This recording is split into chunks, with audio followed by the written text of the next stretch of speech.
নমস্কার বন্ধু। Info Bengal news চ্যানেলে আপনাদের প্রত্যেককে স্বাগতম জানাই।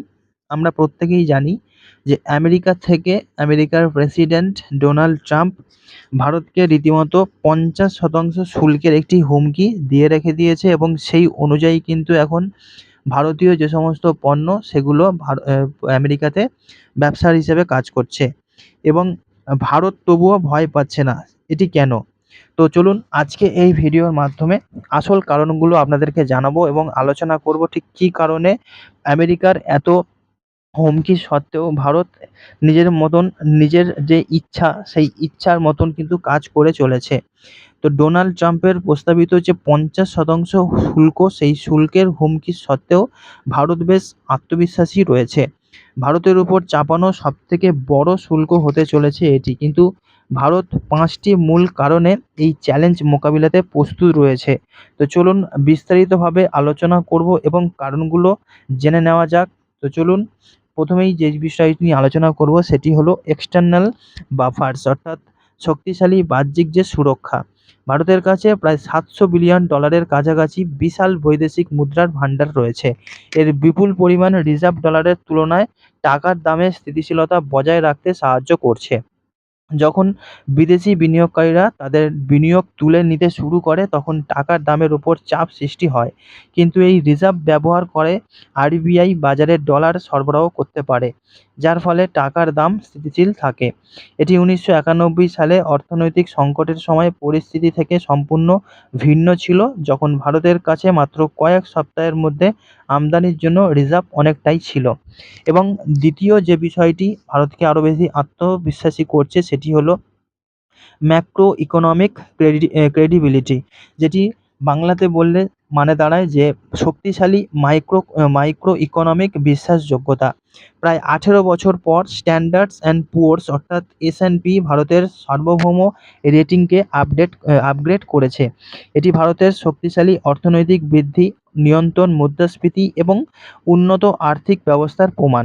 সরকারের নীতি এবং যেমন মুদ্রাস্ফীতি নিয়ন্ত্রণে রাখা এবং আর্থিক ঘাটতি কমানো, বিনিয়োগকারীদের মধ্যে আস্থা তৈরি করা, এই শক্তি ভারতকে অর্থনৈতিকভাবে যে কোনো বাহ্যিক চাপ মোকাবিলা করার জন্য সাহায্য করে চলেছে।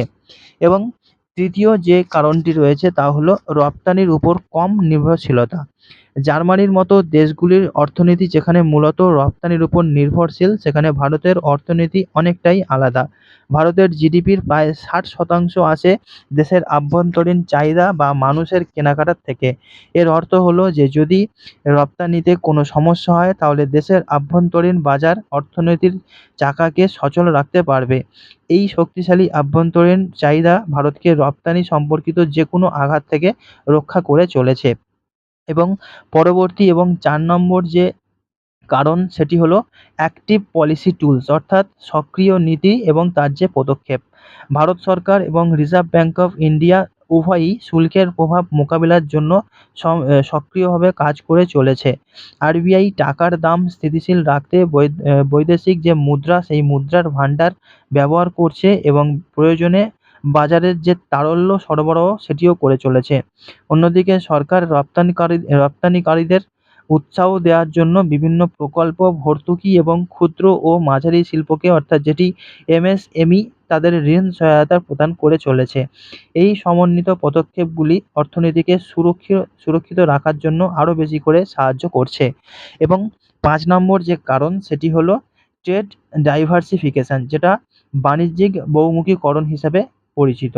ভারত মার্কিন যুক্তরাষ্ট্রের উপর নির্ভর না করে বিশ্বের অন্যান্য দেশের সাথে তার বাণিজ্য সম্পর্ককে আরও বেশি মজবুত করার পরিকল্পনা করছে।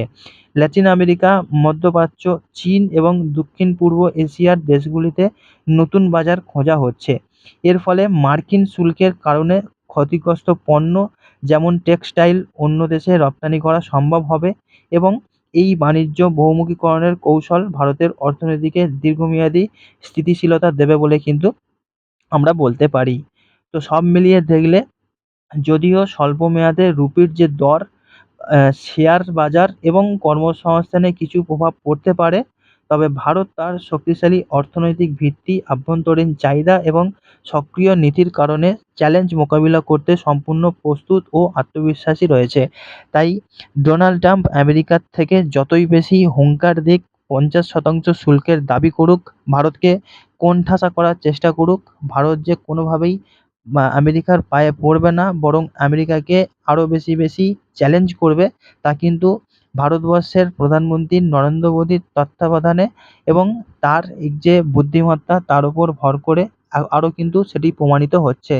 তো ভারতবাসী হিসাবে এই যে প্রধানমন্ত্রী, সেই প্রধানমন্ত্রীর যে কাজকর্ম, সেটি দেখার পর সেই হিসাবে দেশ চলছে, দেশ কতটা এগোচ্ছে বা কতটা বেশি অগ্রগতি করতে পারছে, তার উপরে আপনাদের কি মতামত রয়েছে অবশ্যই কমেন্ট করে জানাতে পারেন।